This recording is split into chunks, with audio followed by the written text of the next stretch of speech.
I found myself in a very tricky situation about 11 years ago where I was given a serious cancer diagnosis and there's certain death within 12 months. The body and the universe is wise. It's telling us things all the time. If we don't listen, it starts shouting and then it starts screaming and then you get a cancer diagnosis. The cancer cure threatened a number of scientists, physicians and financial interests, and a cover-up was initiated.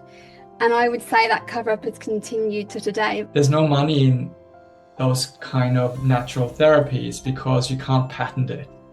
You did face your fear head on, and I then you did. realised that death doesn't have to be that scary thing that we don't like to talk about, because your body dies but your soul continues. 3 years ago, I lost my job as a teacher because I didn't want to try this experimental vaccine.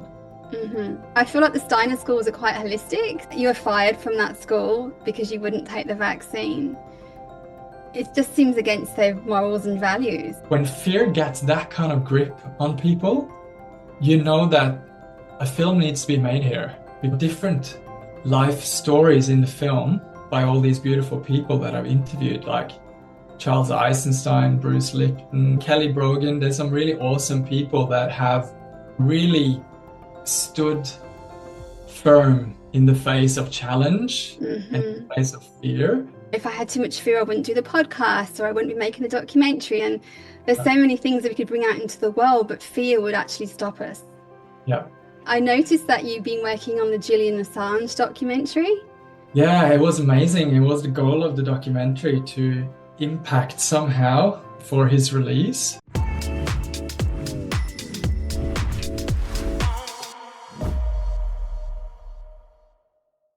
Hello, Endre. Welcome on to podcasten.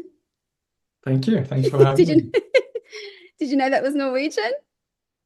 No, what did you say? Till podcasting. Welcome to podcasten. Oh yeah, of course. Wow, you've been doing some research. Well, I wanted to do something in your native language. So, and you're from Norway. You're our first Norwegian guest on the podcast. Yeah. So it's a pleasure to have you. Thank you for having me. So I met you last year, 2023. No, where are we? Okay, start it again. Okay, 2023. And we met at the Screenworks social event, I believe. And we were both there because we're making our documentary films. And I was so taken with your story about how you came up with the idea for the film that when I did this podcast, I was thinking, oh, I need to get that beautiful Norwegian man on that I met at the Screenworks conference. And because your story was just so inspiring about how you wanted to make the film. And when we spoke last week, there were so many different themes that came out of your story that I thought you'd be the perfect guest to have on. And you're our first male guest too, so I definitely need to balance out the female energy with the male energy. So I thought maybe we could start then what did inspire the film, and we will get into the film, which is about fear. But what inspired the film, and it's called What is Fear documentary. So if you can explain that, that'd be a great place for us to start. Yeah, it was fear that inspired the film. It's called What is Fear? That's the working title because it's an exploration into sort of what actually is this fear. Okay. And I found myself in a very tricky situation about 11 years ago where I was given a serious cancer diagnosis. It was malignant melanoma that had spread to my lymph nodes in my left armpit here, and I could feel the lymph nodes. Right. I had a biopsy and some scans, and it told me that it was a very serious disease and I needed to do surgery immediately.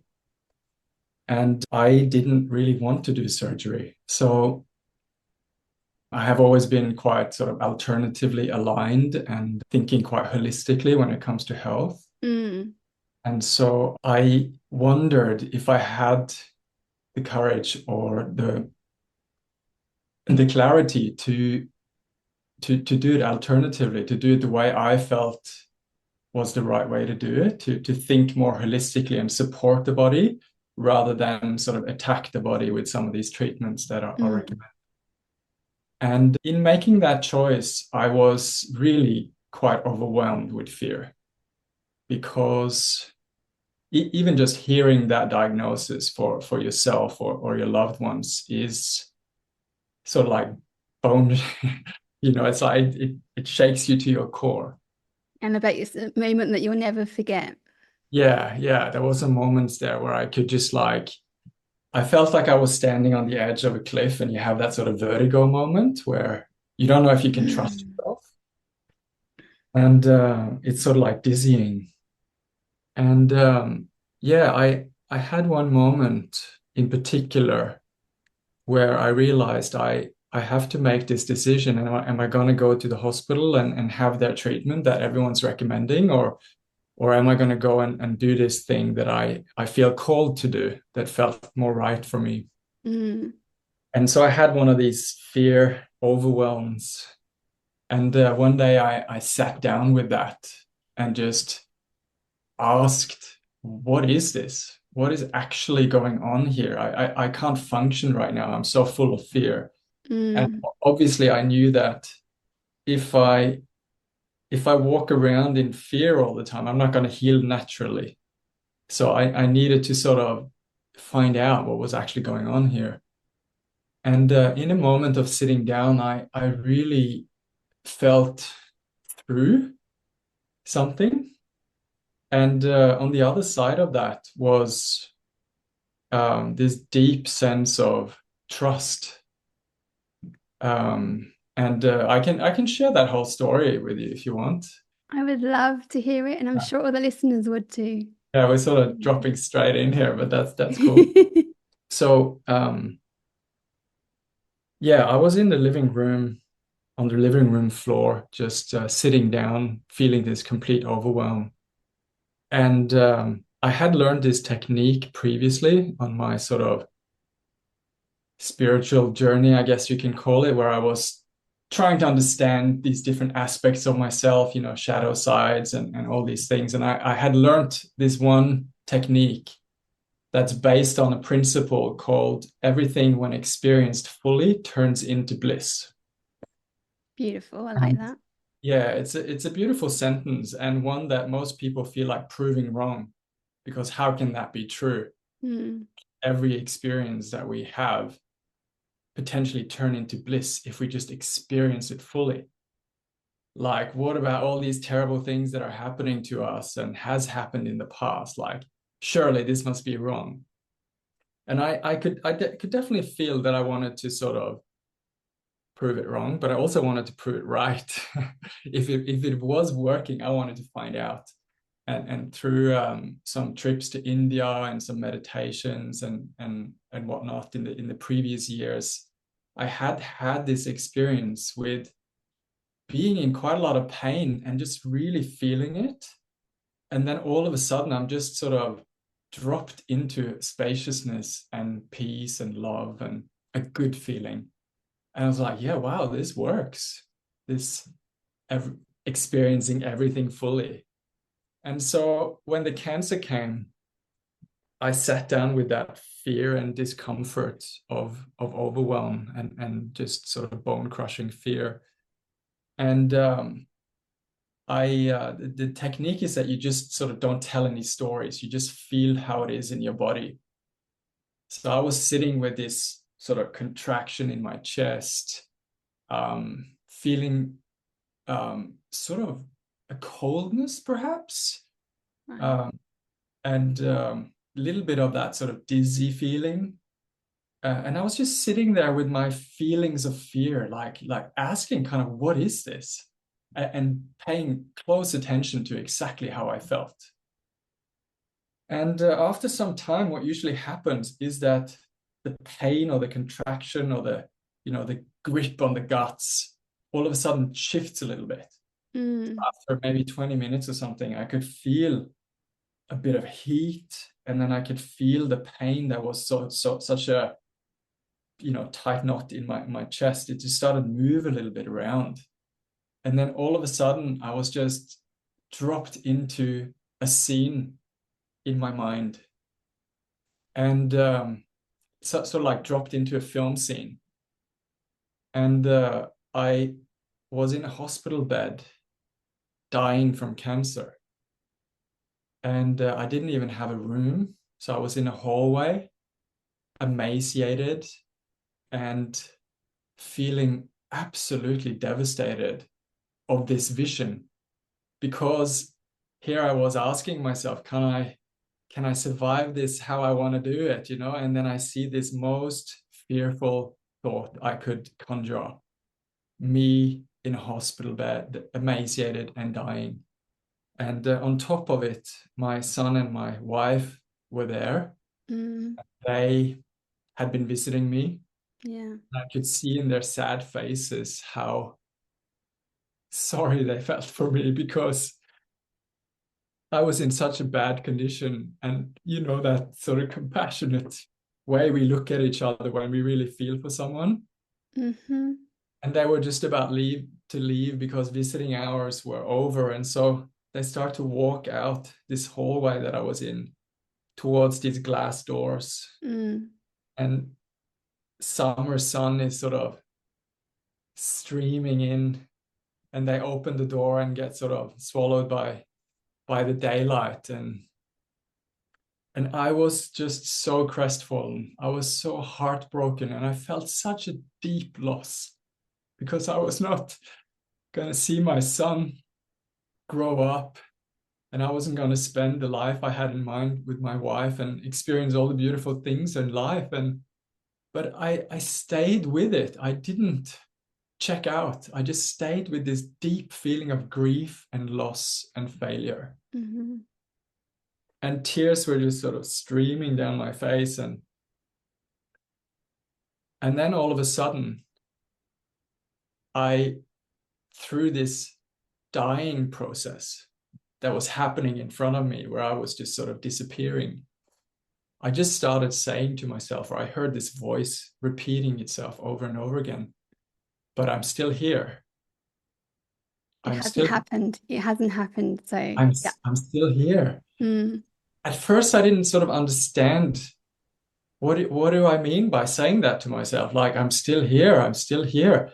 And then this just massive wave of love just sort of descended upon me. And I just felt incredible expansion and trust and joy and all the good things that you can imagine. And I just knew in that moment that you can't actually die. I just went through death, and it's so beautiful. And I was just like, death is not what we think it is. Even though this just happened in my mind, I was just so assured that, wow, death is an illusion. Mm. In that moment, I felt like I can't go wrong, because this feels amazing. I just died and I feel amazing. And I just felt so much trust. And then I found myself back, on the living room floor. We're just soaked in tears, and I was just feeling so thankful and happy. And I just knew in my heart, as I was coming back to this reality, I knew in my heart that I can't go wrong. No matter what I choose, alternative or hospital or whatever, I can't go wrong. So I might as well choose what I feel like. And that was a huge turning point, because then I felt like I could really go after the things that I resonated with, that I felt was right. So even though everyone else was saying you're going to kill yourself and whatnot, by declining hospital treatment, I did not have that fear anymore. And I felt again, yeah, this saying, everything when experienced fully turns into joy or bliss. That was true. And from that moment on, every time I felt fear, that was that sort of overwhelming type in the next months, I could always just sit down and recall that beautiful transcendence when I was just in my body, in myself, and fear would always just evaporate.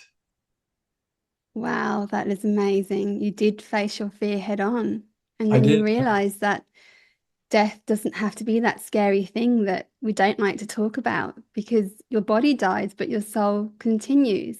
Yeah. And it feels like to me that your soul was telling you this, Yeah. and that's how you've sort of you've understood that, you've felt it, and that emotion is kept in this, and you can tap into that feeling anytime that you do get scared. Yeah. So that's beautiful.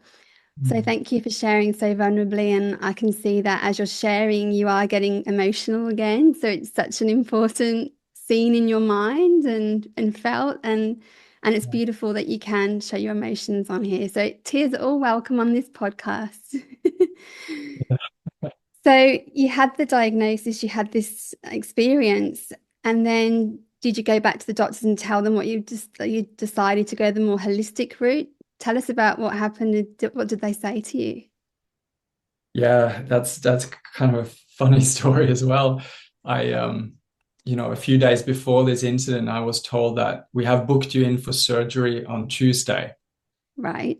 And so that was like 5 days away or something like that. You were like, no, I haven't decided this, so but And thank so I you. said, no, No, no, thank please you. give me. I don't, I don't want to do this. Like Right. I don't know if I want to do this. And the doctor who I was talking to, the surgeon who was seeing me in sort of preparation meeting for the surgery, he almost fell off his chair when I said that. I was like, no, I'm going to think about it. And he was like, whoa, I've never seen that expression. I've never seen that in real Whoa. life, but I saw it that day. He almost fell off his chair. And I tried to explain to him my predicament, that I really had so much more alignment with other therapies, but that was just another universe for him. And he was so Mm. shocked. And he called on a senior surgeon as well to sort of come in and talk some sense into me. I remember I brought my wife and my sister as sort of like a little support team, because I knew it was going to be hard, right? Oh, it's really sad that he felt that way. I wish that the doctors would be more open to other modalities. Yeah, yeah, that's a big discussion in We itself, won't but go there, but yeah. yeah. So you took your support team, and then what happened? And then, yeah, I felt like I could sort of meet them. That was my fear, that I was going to be so scared and I was going to be so upset or upsetting them so much. I hate Mm. upsetting people. That's probably part of why I got sick in the first place. I'm too sort of accommodating, or People think, pleaser. yeah, people pleaser. That's what I am, what I used to be. I used to be. Um, Yeah, I managed to sort of say what I needed to say. It all Hmm. stayed very nice and calm, and they didn't get angry per se. They were just sort of upset and sort of pushing me a little bit. But I went home and just thought, okay, I'm going to think about it this weekend. I had this amazing experience that I've just explained, and then I just called them on Monday morning and said, I'm not going to do the surgery. And um, just reflecting back on your question again, if you can. Yeah, Um, so you went to the doctor. What did they say when you said that? So you yeah. went away and said, So I'm going to yeah, go so this way. so I guess yeah, I made up my mind and I Yeah. felt really good about that. And because I had some acquaintance with one of the surgeons outside of hospital stuff through, Hmm. um, I got some insights into what they were thinking, and she shared really, really beautifully, her perspective, and we had a further conversation to see if she Okay. could convince me, and see if I could share my point of view. And yeah, she and her colleagues, they did think that I was never to be seen again after this. They were sure that I was walking into my own grave. Right. Did And they say that? yeah, there were some exchanges with some of the surgeons that was like really meant to get me to do surgery.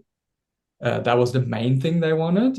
And there's some logic to that, but Mm. I did say things like, you won't see your son's seventh birthday, or they were saying that to my wife. Oh no. They said, That's awful. within 3 months, these lymph nodes here will be the size of lemons. and there's certain death within 12 months kind of thing. So it was, Wow. So they gave you pretty much a death sentence anyway, yeah, but you defied that because you're I sitting did. here today. Is it Yeah. 12 years later? Is it Yeah, it's 10? about 12 years now. It was 2012 I was diagnosed, and then I spent the next year doing all sorts of alternative Well, I'd love treatment. to hear about those if you would mind sharing. Yeah, sure. So it's hard to rank them and it's hard to say what actually worked. It's not like it's a magic pill. I probably did something like 30 or 40 different things that I thought was, this is going to work or this is going to help me. That would have been expensive in itself, trying all those. Yeah, I did Yeah. spend a fair bit of money. I think I ended up spending something like, I don't know, more than 50,000 Australian dollars. Okay. And some of those treatments, were probably very expensive, but I don't know how well they worked, whereas some was very cheap or free, and they might have worked really well. So it's not like Mm, I'm not thinking necessarily that you have to have 50K to do this kind of thing, but I did feel really supported when I went to a clinic in Spain, two right. actually in clinics in Spain, where I could get some doctors and doctor naturopaths to support me to overcome this terrible prognosis that I had. And here they were in white coats, doctors, but they had just seen another angle in their life and they were just living for that. So for me to just be there around them, hearing the stories and seeing other patients doing what I did was very, very helpful. Mm, What I did the first sort of weeks and months was I switched my diet to a very alkaline diet. hmm. So I cut out things like dairy, sugar, processed food, red meat. And then I Yes. went for kind of like a green, alkaline, ketogenic diet. Mm. You Which I've keep, heard actually reduces inflammation in the body. So it's actually useful for many conditions, I believe. yeah, it's useful for so many things. And that's the point Mm, of the healing journey is that you're not really fighting cancer with this, um, from this point of view. You're basically trying to heal the body and everything heals. not just That the that's the cancer. Yeah. So it's not so much about trying to fight the enemy, but it's more like if you love your body and you nurture your immune system and you reset your nervous system and you change your thinking, you change your diet, you have a positive impact all around. The body wants to heal. It's always healing. It just is a matter of how much can it heal given the circumstances. Well, yeah, So because if you cut your finger, we know that you put a band-aid on in a couple of days, it heals itself. And I think that we've forgotten that other ailments can do that too. yeah, And that's something as simple as cutting a finger. We let that heal naturally. And we seem to think that these big things, under the right circumstances and the right environment, then it can heal. And I think that's a really good message to share with yeah, the listeners. yeah, for sure. Yeah. Yeah, so all the things I did were things that I felt was right for me. Like it came Mm, up for some reason, someone mentioned something and it resonated, and I thought, oh, I'll try light therapy, or I'll try heat therapy, or I'll try far infrared sauna, or I'll try bioresonance. And I did the green smoothie, that the recipe you can link. That I did that every day, and that was like medicine, and I loved it. It was like I just want to do that. It feels so good. what I was did. his name, the guy that created that? There was a guy that created some green smoothie. I can't remember his name. Do you know it? I don't know. No, I I'll put it think, in the link when I remember. It yeah. just hasn't come to me. Well, I read in your blog that your motto was leave no stone unturned. So this is where this comes into that you were going to try anything. Yeah. Yeah, and the sort of the active remedies where you sort of food supplements, coffee enemas, whatever it was that was sort of very practical, that's one thing. But then Mm, it's unconscious stuff that leave no stone unturned. That was more like referring to what's driving this people pleasing? Why am I so scared of confrontation? Why do I say no right. and yes? Like, why do I get nervous in front of podcasts? Well, isn't this your first one? So It's my first you're podcast. entitled to be nervous and you're doing such an amazing job. So you got nothing to worry about. Yeah. So I did I mean, in the blog that you can link, I share quite a lot of the different things that I did. But a big one was to work with the mind stuff. Mm, Like I just shared in my experience with feeling something fully. That was a big part of the journey where I would meditate to find just peace, but also meditate on problems in my life. So if I had some hurt stuff from childhood or from work experiences or whatever it was, it usually resurfaces. Like something triggers it, a crazy neighbor, or mm, like a bad experience in the parking lot or whatever. These things that we carry, they're usually re-triggered by our normal life. mm, So I would just, this concept of leave no stone unturned was like every time something comes up and disturbs me, I'm going to look at it and I'm going to sit with it and I'm going to see what's actually causing the discomfort here. And mm. what I found again and again through tapping and, conversations, dialoguing, meditation was that we sort of end up storing these unprocessed feelings of trauma and difficult situations, and they just live in the body until they get felt and released. So my Mm. journey was really just to sort of go through these difficult experiences that would come up, and when you have a death sentence hanging over you, it doesn't take Yeah. that much to get in touch with things because you're vulnerable. Yeah. So that really led me on a path of investigation. And within, a few months, I'd had some of these deep experiences that I shared before, and I felt so good. So even though I was sort of fighting cancer, I was just enjoying myself, just kept choosing what I wanted to do, kept following my nose, following my heart. I felt lighter and lighter. I didn't look amazing because I was fasting at times. So I was Right. kind of even skinnier than I am now. And I was fairly fatigued because I was working with cancer. Mm. But my spirit and my state of mind just got better and better and better. My skin got really nice because I was drinking so much alkaline, beautiful green juices and Juices, yeah. whatnot. And I felt like, wow, this is working. But at the same time, the cancer tumors were still growing. Right. So that was like, can I trust that I am healing? Because I feel so good and it feels so right, but the cancers are still growing a little bit. But they weren't growing to lemons. They were just growing Okay. to sort of big grapes, or at Big. least one of them was like what was it, like 4.5 by 2.5 centimeters or something like that. Were you still going to the doctors for checkups at this point, or did you just literally stop going to the doctors? Yeah, I stopped going to the Right. doctor. I So had a you were just few, feeling them and you were saying they felt they were yeah, getting bigger. yeah. And at what point did it start to improve? How many years or months in? Yeah, it was after about 12 or 13 months. Mm-hmm. Um, Before the cancer, I was just about to move back to Australia with my wife. We had been living in Norway at the time.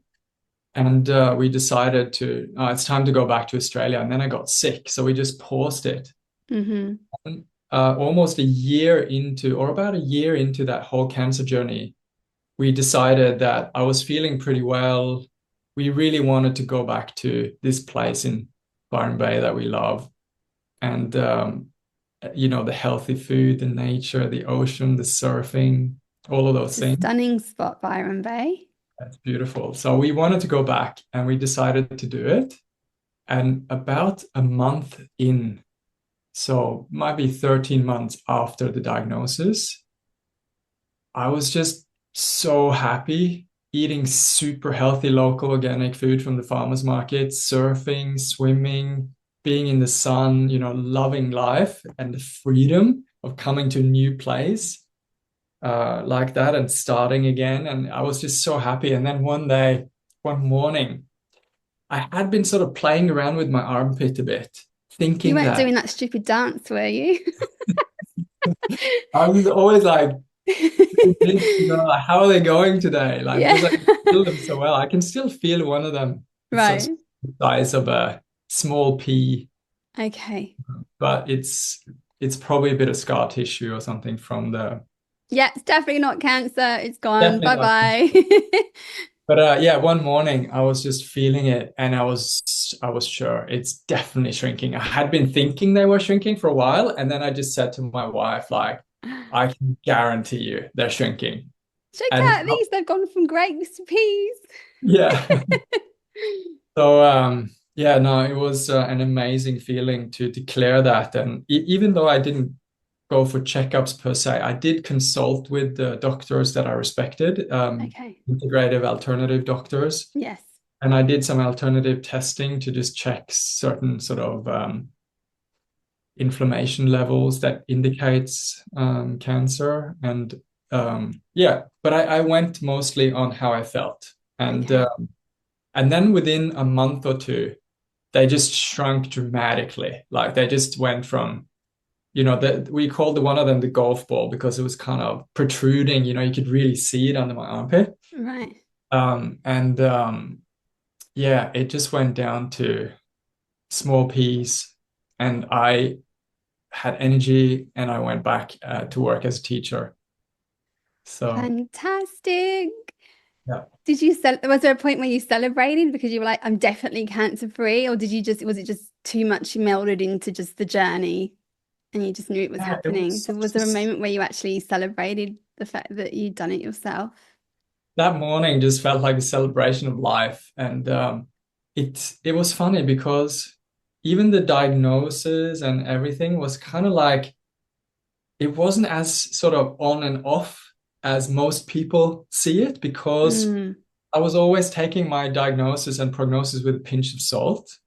So for me, I was like, I didn't often think that I had cancer. I was often thinking to myself, oh yeah, I have cancer. That's right. I was like, Oh, I've just remembered.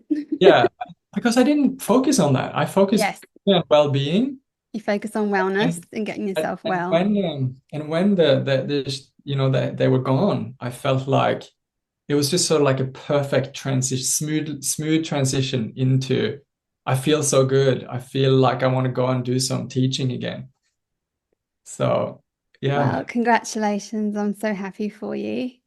Yeah, thank you. I was debating whether to ask this question because it's just popped up because it's a tricky one. It's a delicate one if there's people listening and they've got cancer. And if I was to say to you, what advice would you give to people with cancer? And it's a really delicate one because we don't want to risk people's health. And I would say we want to empower them to do their research and, you know, listen to this and go, okay, well, there are other ways, but also just, yeah, just have discernment and think about other ways. Do you want to add to this somehow? Because I don't want to put you on the spot or anything. No, I have lots to say on that, and I feel like I don't have one special cure to sell anyone. For me, it was like a big complex thing where you just Mm, basically want to look at things and heal them and hope that the body reflects that, because mm, I had a lot of inner conflict, so I kind of knew where my dis-ease was coming from, right? mm-hmm, And I would encourage people with cancer to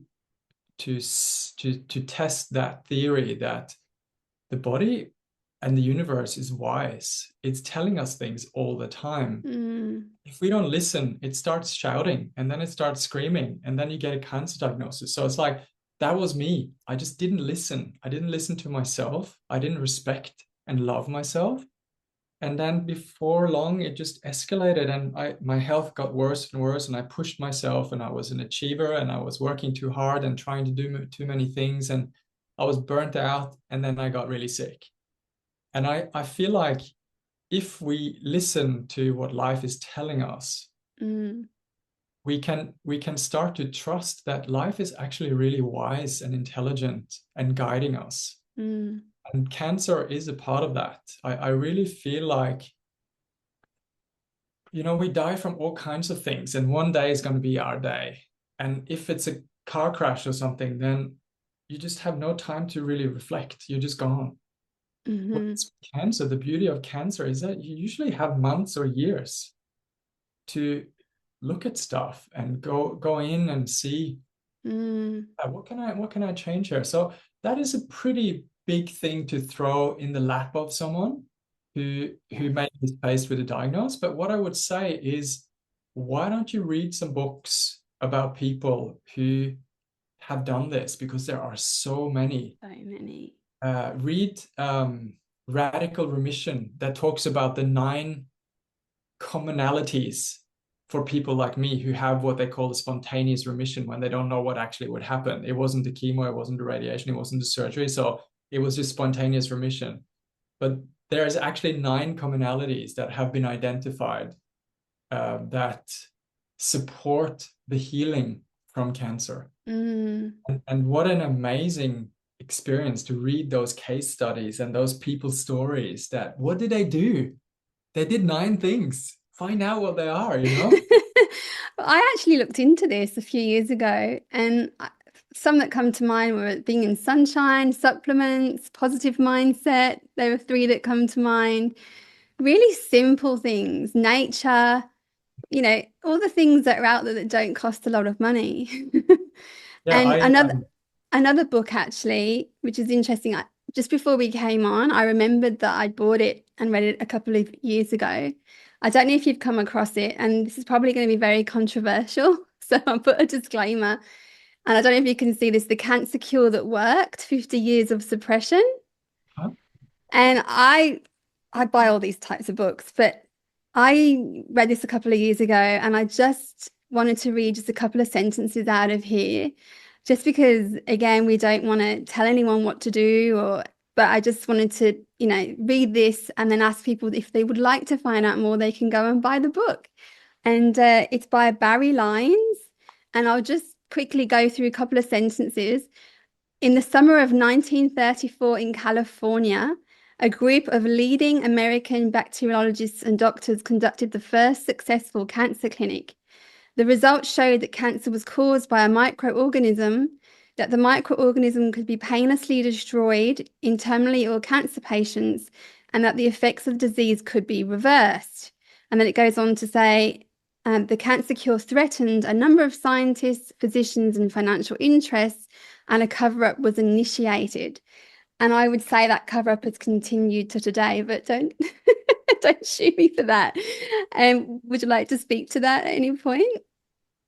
Yeah, I did a lot of research. Me and my wife. My wife's a naturopath, so that helped Yes, a lot. yes.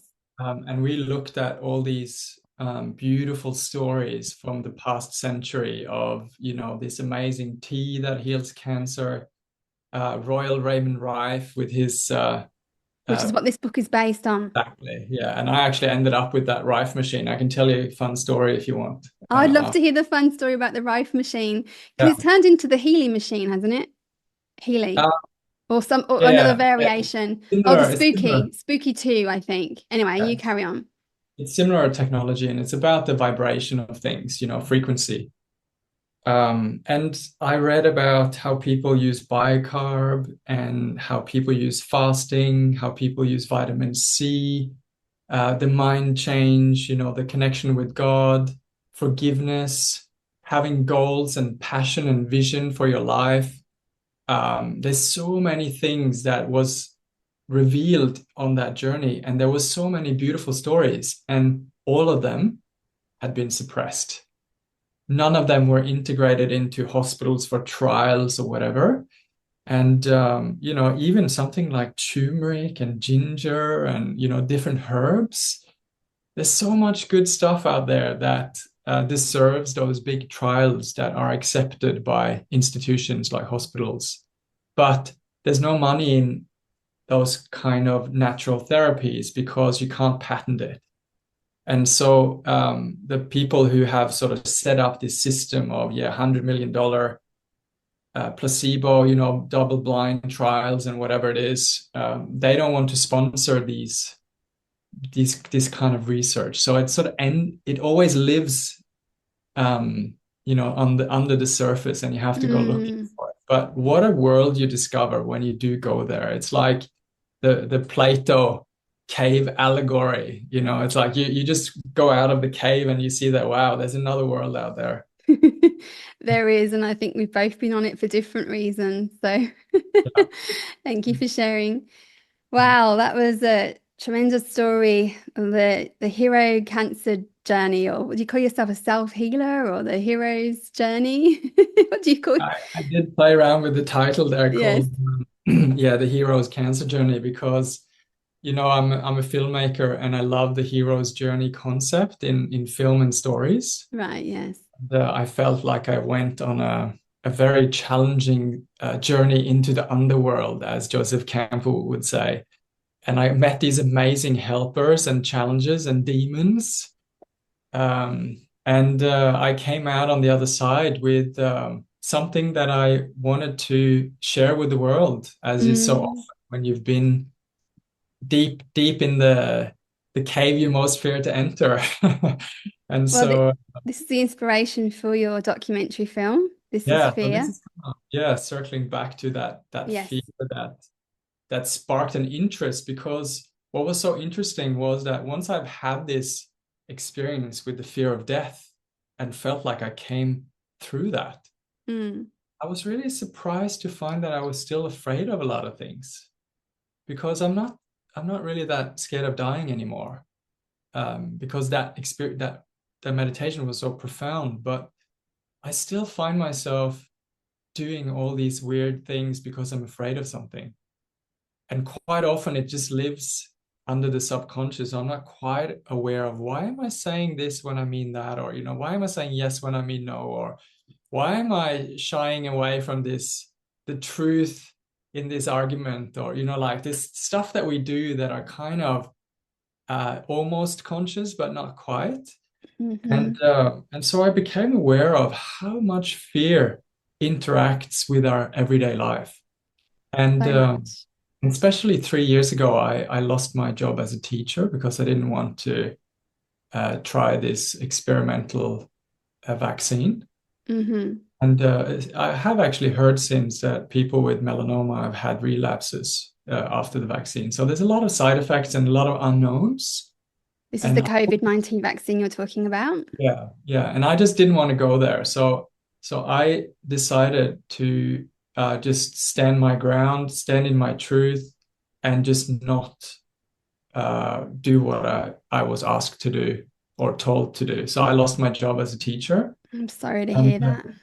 yeah, And and it was a Steiner school, wasn't it? Doesn't Steiner say something about this? I think I saw a line that he said something about yeah, vaccines or there's that they will take over the world, or I don't know. I feel like the Steiner schools are quite holistic. So you were fired from that school because you wouldn't take the vaccine. It just seems against their morals and values. So it doesn't align with me. yeah, it was really surprising to me too. And I really appreciate what Steiner said about vaccines. And also what he said about a lot of other things that really inspired me in my life as a teacher. Right. But what's so interesting in relation to fear is that when people get really scared, even at Steiner schools or wherever, we do things that don't make sense because Mm. no longer operating from reason, which is prefrontal cortex.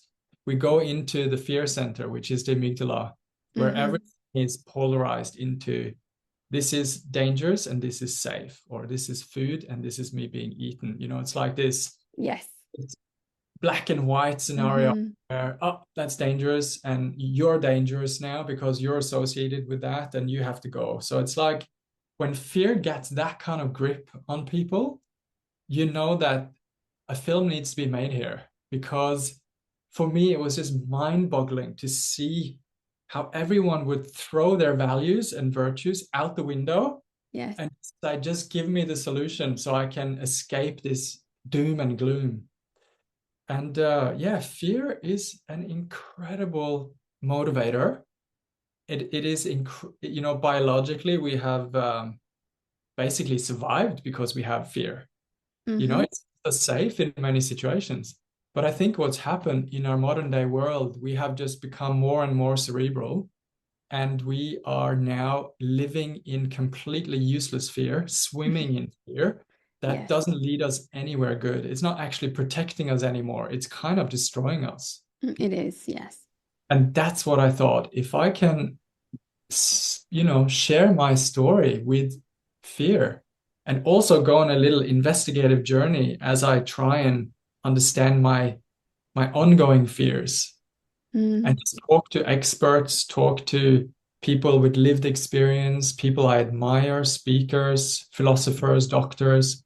All these people have insights to what actually is fear and how come it's driving us to, for instance, stupid consumerism, mm, stupid comparison where we end up injecting all sorts of like fillers and whatnot to look a certain way. It's like fear is driving that. And mm. I don't think we're not really aware that it's doing that. Such an important topic for you to create a film out of right now. Because as you say, it's driving, and ever since the pandemic, or I like to call it the plandemic, Yeah. which is a whole nother topic, which I'll be talking about in another podcast. Um, yeah, it just the timing of it. So where are you at with the filming? Are you in production? Are you in post-production? Tell us how it's all going and who you've interviewed. Is there anything you'd like to share? Any Yeah. secret little things you can tell us before the film comes out? Yeah. Yeah. I have been in production for uh, pre and production for about a year.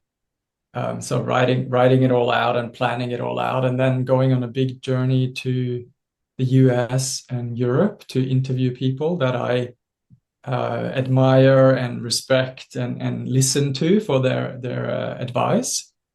And also, I've talked to a lot of local people. There's a lot of interesting people here in Byron Bay, and I've collected a bunch of interviews that I'm now editing. That's just sort of trying to decipher exactly what goes on with us when we're in fear mode, and how can we perhaps um, transcend it or transform it or use that energy for what it was designed to do, to keep us safe and out of danger. So yeah, I do have a couple more interviews that I'm going to do and a few little sort of pieces of filming, but mostly it's editing and in front of the computer at the moment. And are you hoping for a theatrical release, or how are we going to see it? When can we expect to see it? Yeah, so I'm aiming to have a rough cut of the film ready in April. And then I don't know how much time I need to allocate for the sort of fine tuning and, all that, the last piece, but it'll probably, I mean, the goal is to have it ready by the second half of next year, so 2025. Okay. Yeah. And where And could people watch it? Do you know at this point? Because if we I have a don't, link, then okay, well, when you have a link, we can stick it in the bottom of this, yeah, and yeah, yeah. and I'm sure there's so many people out there that would benefit from watching it. Do you have a vision for the film, where you want it to go? Well, How my you want it vision, to impact people? yeah, Sorry. my vision for the film has the whole time been that people feel like this is so useful for me and all my friends to just see what is going on around fear and how it drives us and how it makes us, you know, act outside of reason, or how it works as it's meant to be, when it's actually Hmm. doing its job, and how when it's not. And just to see how, different life stories in the film by all these beautiful people that I've interviewed, like Charles Eisenstein, Bruce Lipton, Casey Baker, Matthias Desmet, Asim Malhotra. Like there's a lot of really cool, Kelly Brogan. There's some really awesome people that have, really stood firm in the face of challenge and in Hmm. the face of fear. And they've risked a lot, all of these people. And they're speaking from a beautiful place where, Yes. it's lived experience with fear that they're talking about, not just professionally, but also their stories and anecdotes. And yeah, yeah, it's I'm excited to see yeah, it. it's super. There's some really great names there. Yeah, And they were yeah. happy just to come on. You didn't, yeah, you just told them what you were doing and they just put their hand up and said, yeah, of course, I'd love to help. Well, yeah, it was interesting because I started sharing my story with just some people, around the block here in my community. And people were really like, wow, this is such an impressive story. And it was so normal to me after a few years. I Of didn't think it course, yeah. was, I've just been sitting on it for 10 years. Now is But the time to yeah, face the fear. Feel the fear and do it anyway. That yeah, was a book. That was a book by Susan Jeffers that when I studied coaching at the Coaching Institute in Melbourne, every student gets that book. And isn't that interesting? It's a fear book. yeah. And you're asked to read it before you start the course. And I won't forget it because every time I do go into fear, I think, okay, feel into it and do it anyway. Yeah, that was kind of the insight that I felt was most true for me, that you kind of have to feel it. You have to go, Mm, and you need a kind of a willingness, because if we're on the back foot from the start out, we have so many good reasons to move away from what we feel afraid of. hmm And that's why Joseph Campbell said, the treasure you seek is in the cave you fear to enter. Is because mm, there's something there for us in that fear. yes. And we miss the opportunity every time we don't go there. Yeah. I think fear is meant to be a threshold experience where you actually go through the door and you see what exactly is scary about the dark, or Yeah. you know, what is scary about telling the truth, or what is scared about leaving the relationship that you sort of should leave, or whatever. It's like all these Mm, things, there's something there for us. And as a culture, we have made fear the enemy. So we don't even allow it at the table. hmm It just stays, in the dark corner under the table. And we miss out on this whole part of the world. You miss out on living, if we Yeah, we stay miss in out on fear. life. Yeah, Yeah. if we don't combat or have courage or have faith and surrender to it and move through that, then we wouldn't really do anything. And, if I had too much fear, I wouldn't do the podcast, or I wouldn't be making the documentary, and you wouldn't be making the documentary. And there's so many things that we could bring out into the world, but fear would actually stop us. Yeah. Yeah. One of the fears that I keep bumping into is my fear of it not being good enough, what I'm doing with it. Mm, And so I constantly have to workshop that idea, and the fear that, oh, I need to work harder, I need to do this better. And it's not my biggest fear is actually not good enough. right. So And I this think is, that's most people's actually. yeah, it's a lot of people. Yeah. Yeah. Wonderful. Mm. Would you like to share with me about the community that you're setting up? Because it has a lot of the same themes as what we're talking about in this podcast. Yeah. Yeah, I became part of a group of people creating cooperative and a community Right. out at Kyogo, which is just an hour and a half or so from Byron. And it came from this bit of nerve-wracking time during COVID where, what's going on in the world and why is nothing making sense anymore? And how can we create the change that we want to see, instead of sort of fighting the old or being part of the old that's not working clearly?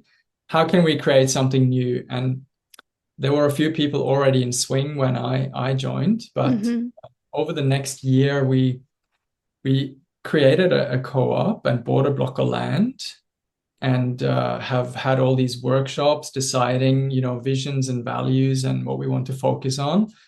And it's really inspiring. Like, we are just looking at how can we live sustainably and, grow our own food in the best way possible, affordable housing and natural building materials. There's so many, of this similar, like-minded people that have, Yeah.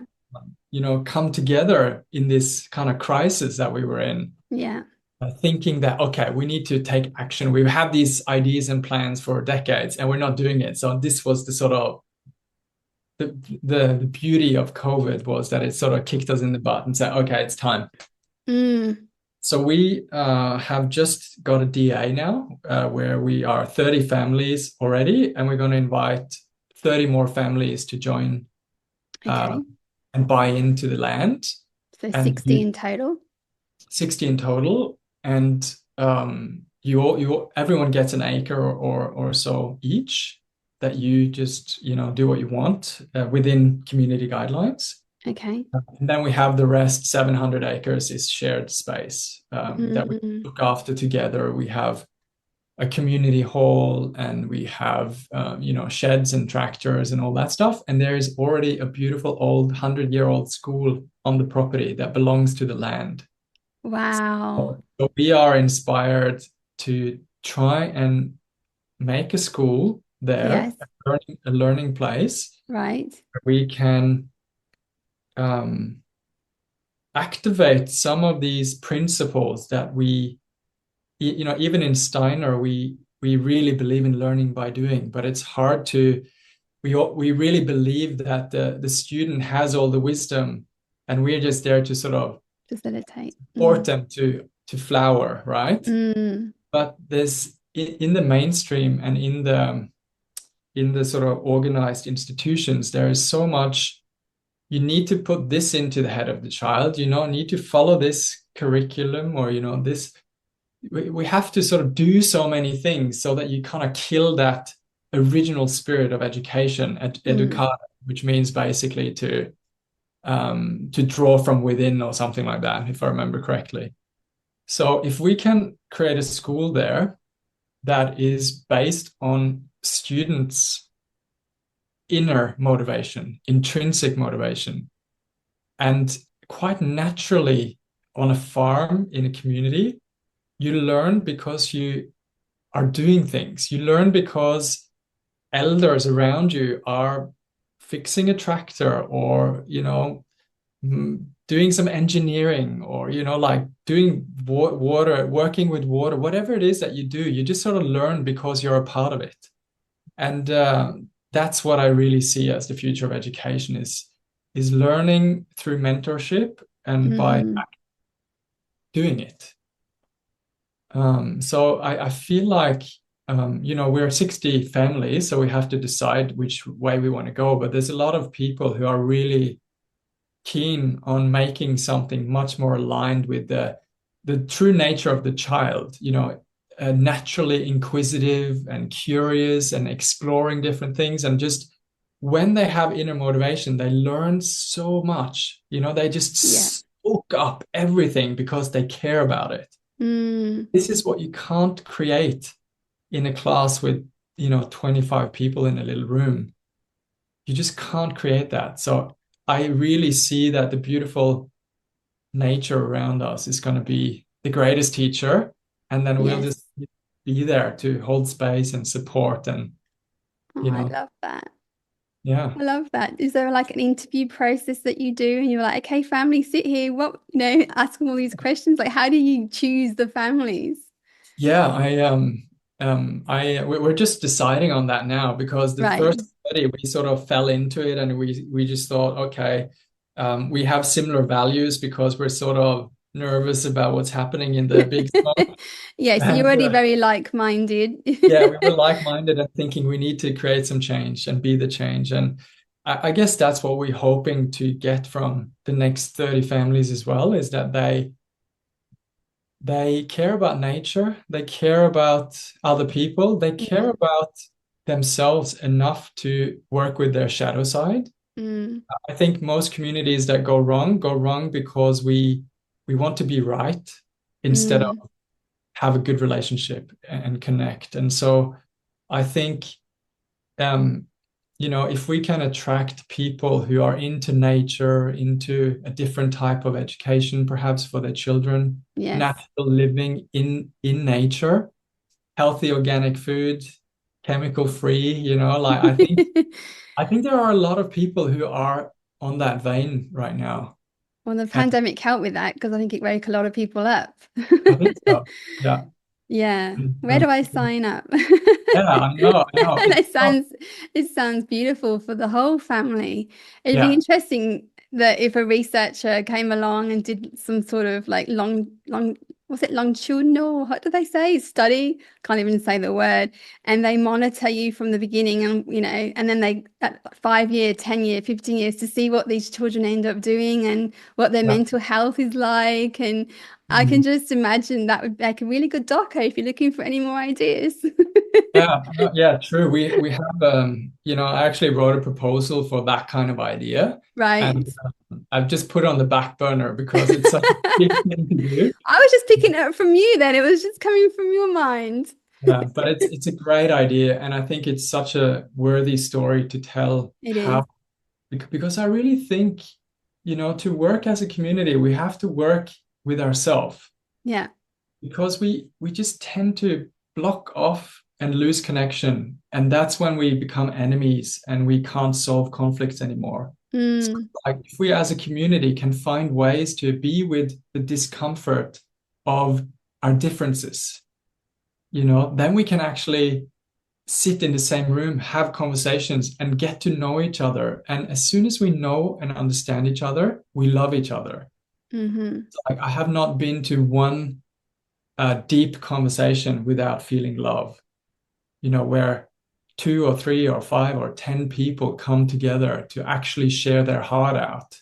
mm, That's when you never leave a conversation like that feeling like you don't like someone. You just start loving them. And that's what I think, mm, if we can find some ways to um, incorporate that kind of conversation or way of being, I think that's what the old festivals were all about. hmm We can use festivals and ceremony and mm, all the help that's available with like therapy is one thing, but also plant medicine and ice bath and sweat lodge and all that stuff is just so along the lines of the new way, I think. I have so many questions about this, and I know that we've probably gone over, but I guess the first one is, are you going to be a teacher at the school? I have um, I really enjoy filmmaking, Yes.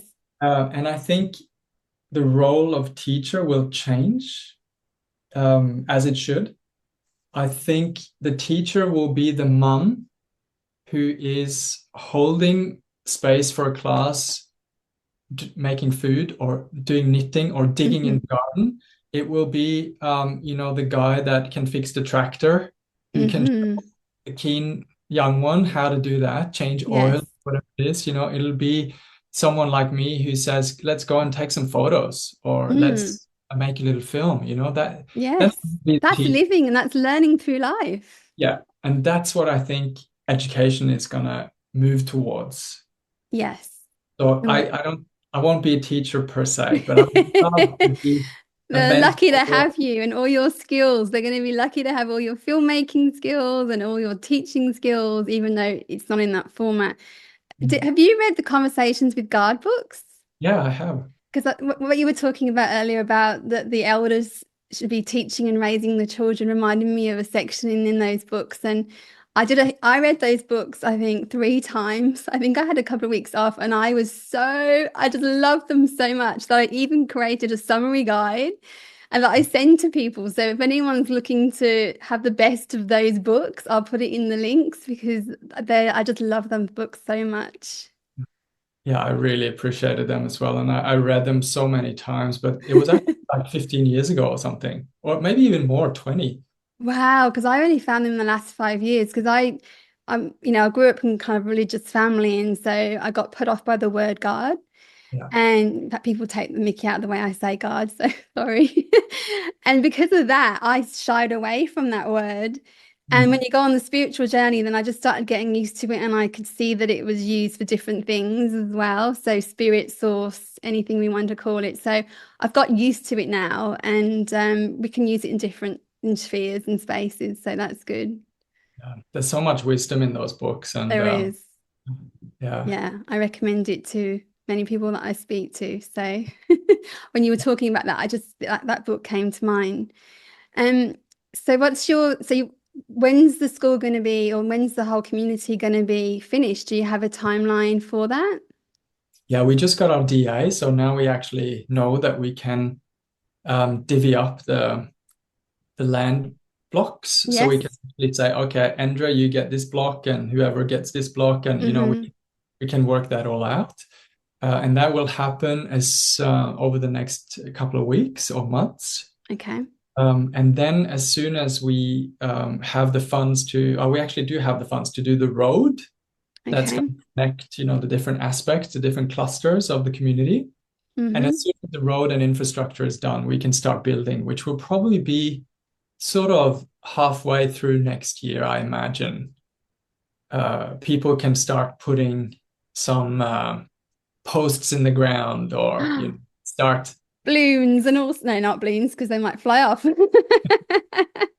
Yeah, it'll be probably a few sheds or shed houses. Maybe some Queenslanders. Maybe we're all really inspired to build with light earth. Actually, we did What's it light earth? as a community, and it was so fun to see how we can use a lot of the resources on the land to build our Mm, houses. mm. So we'll see. It'll be quite a process, but yeah, it's definitely happening in 2025. A lot of it. A lot Mm. of it. So when do you think you'll be able to move in? 2026? I reckon people will already be living on the land by the end of next year. If people, for instance, drop a tiny house to start off, Hmm. they will just sort of, live there. Okay. I think that will happen in 25. Yeah. And the school, the type of school will be ready by then too, Well, I think the school is already there. in terms Uh, of you doing any renovations or anything? yeah, no, it's all in It's good all quality. okay. Yeah. So all we have Yeah. to do is be there so that we can, like, Facilitate, yeah, we can just inspire. Yeah. have kids and have enough children there who wants to be there we're going to invite the wider community if they're interested in such a project, Hmm. because that school was only closed like 3 years ago. Okay.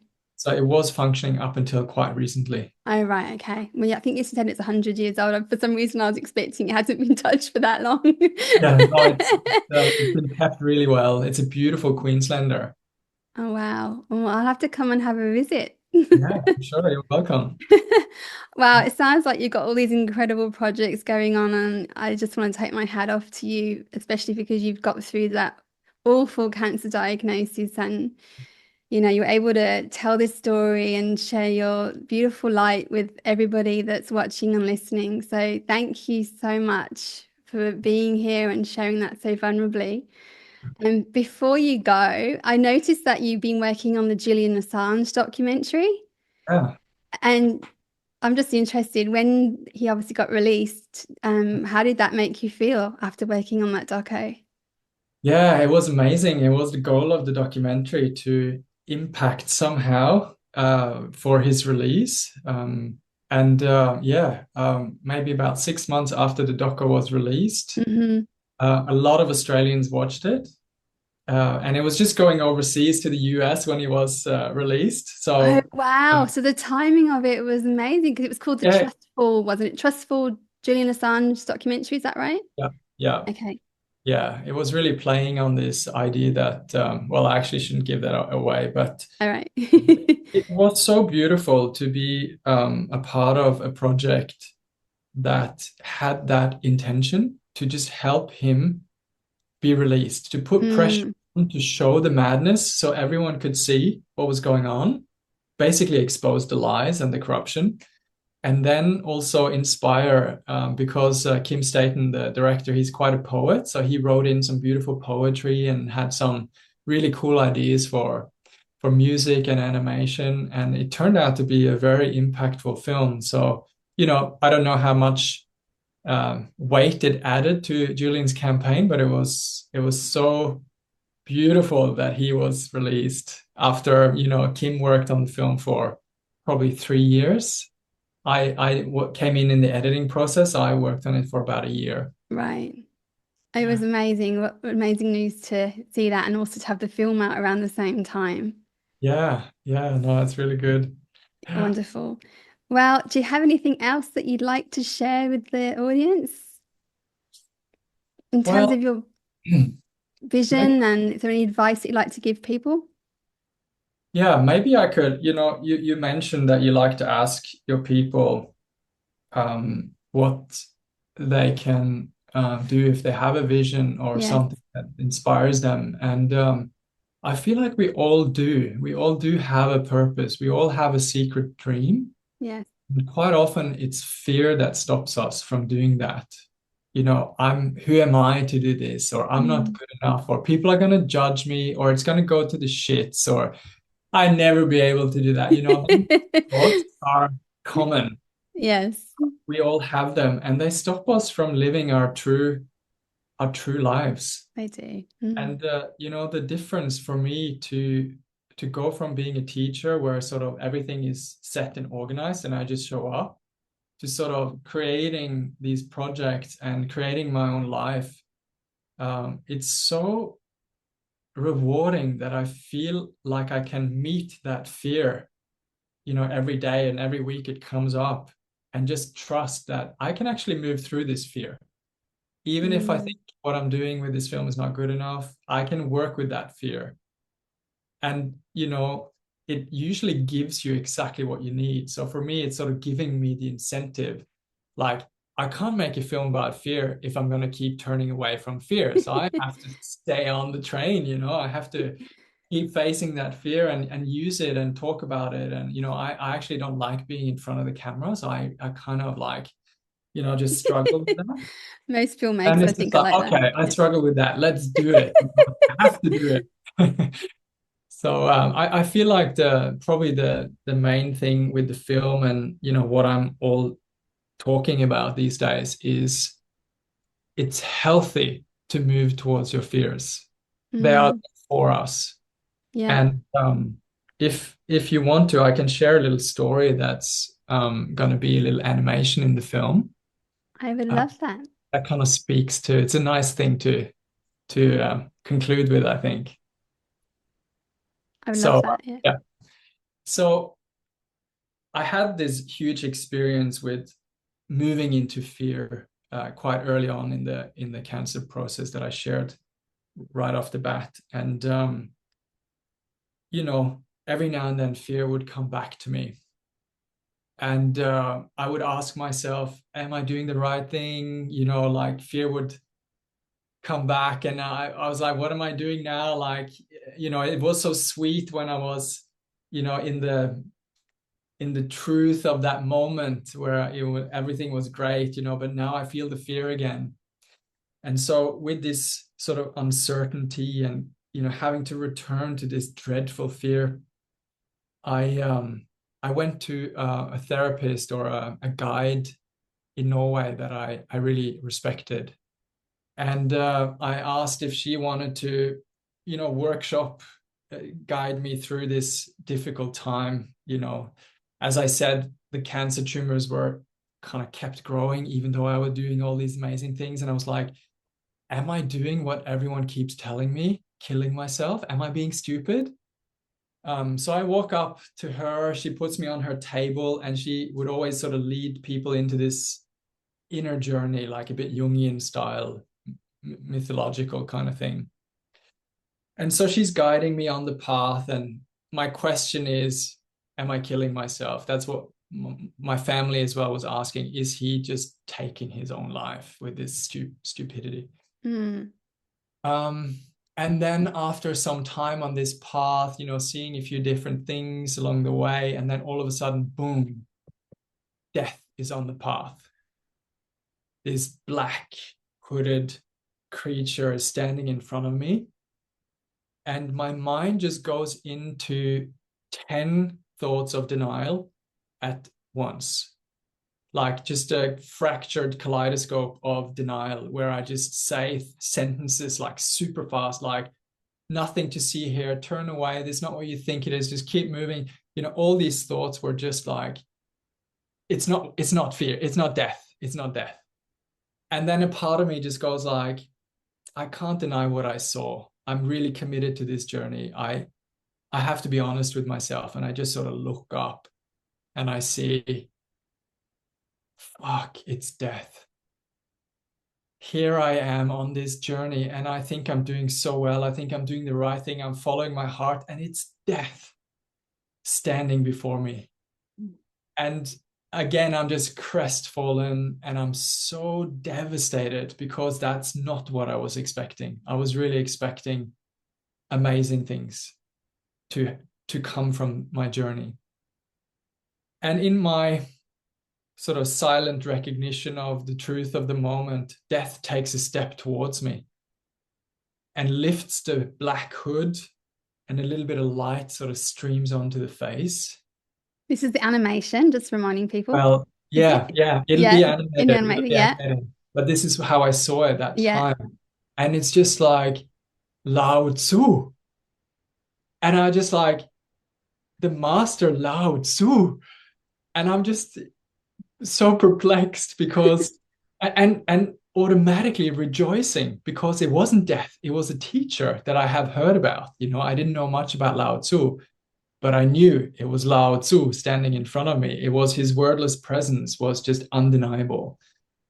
And so I am just, thrown into euphoria because not only is it not death, it is life, it is mastery behind the facade. It's, the answer to my question is I'm not going to die. I'm going to see through death and actually live. So Yay. I wake up from this vision and I am replenished with courage to keep on doing my journey. Yes. And yeah, another pivotal part of the essence of what I'm talking about here is that if we don't have a commitment and willingness to say, okay, I am going to look at this discomfort or whatever I'm afraid of, whatever I'm avoiding, I'm going to look at it. When it comes, you will try and slinker out of there. It's in our nature to just avoid and deny. It's a good strategy. It works, but just not in the long run. Mm-hmm. So if you want change and if you want to face those fears and transform them and see what's behind them, we have to really be willing and commit and say, I am going to meet this.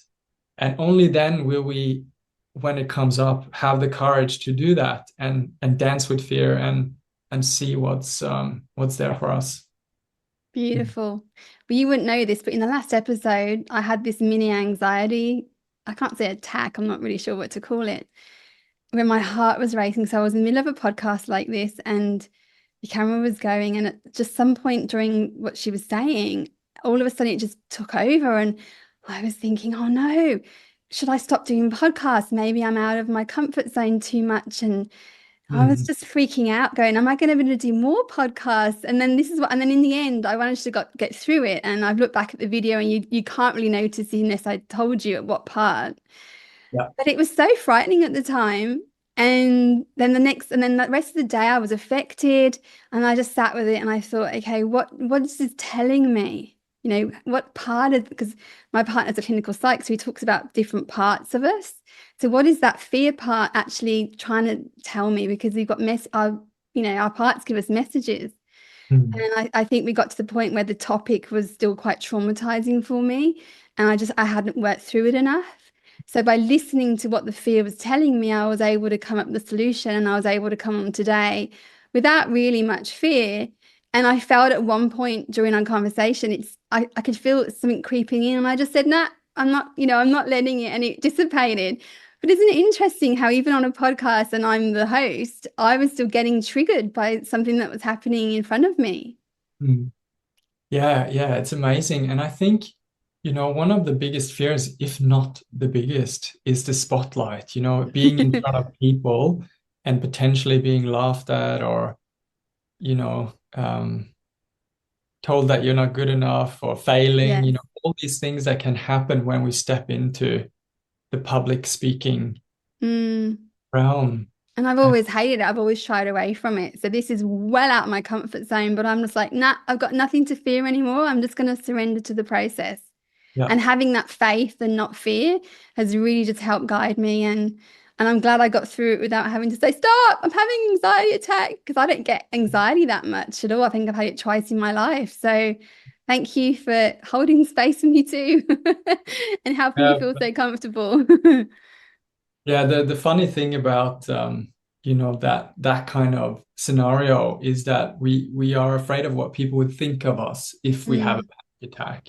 mm, Oh, that's going to be embarrassing. But if you did have a panic attack right now, I would feel, care and concern and compassion for you. mm. I wouldn't think that you're stupid or anything. So it's like we kind of are our own worst enemy in many Yeah, we ways. are. And we talk ourselves out of these opportunities to break through because they are Mm, scary. But it's so valuable when we do go there. Mm. mm. And it was so synchronistic that you're coming on the next episode talking about fear. And I thought, oh, okay, this has worked out actually quite well because I'm going to learn something from you. And I have. And I can't wait to see the film. I can't wait to come and visit your new community. Do you have a name for your community? Yeah, it's called Afterly Eco Village. Afterly, Afterly. Lee. Afterly. Yeah. What was the next word? Sorry. Eco Village. Okay, Afterly Eco Village. Oh, well, that's beautiful. I can Yeah, just see it now yeah, in it's wood with amazing. trees in the background, and it's going to be a very high vibe place, I would say. I think so. That's what we're Yes. hoping for. Well, thank you. Is there anything else you'd like to share before we wrap up? I'm good. Thank you for having me. That was really fun. No, really, my pleasure. I'm really excited to see everything that you're bringing to fruition and facing your fear and accomplishing all the magical things that are coming your way. So thanks so much, Endre. I really appreciate your time. Yeah, beautiful. If Much love. people wanna follow the project and the Yes. process, they can go to What is Fear Film on Instagram and on our website. Yes, Yeah, we put all the links in underneath this wherever this will go so people can find you. So thanks again. Really beautiful. appreciate it. Much love to you and your family. Thanks for coming. You're welcome. Bye.